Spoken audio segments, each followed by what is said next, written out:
Hello, and welcome back to another edition of Carrie's Gardening Channel.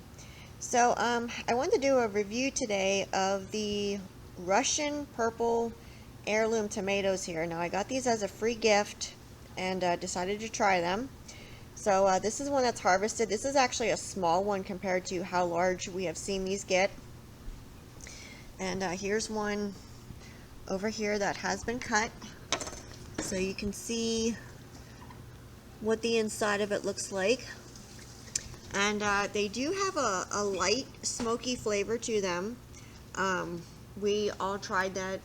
We all tried it, and we all agreed it does have a light smoky flavor to it. Now, I picked up that it has a little bit of a sweetness to it as well. And the vine, the tomato plant seems to be a heavy producer and yielder. And the fruits can get very large. Now, it's a little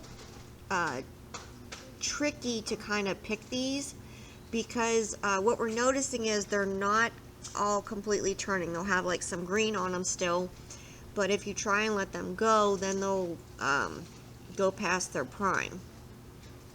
But it does have a different flavor to it, very unique. And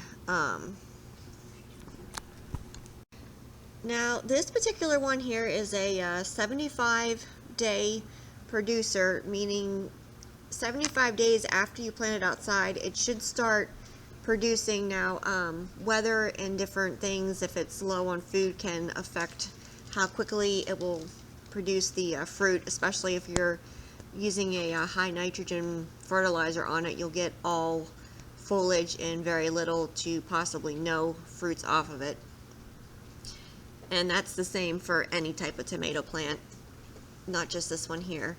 Now, this can take hot or cold weather, and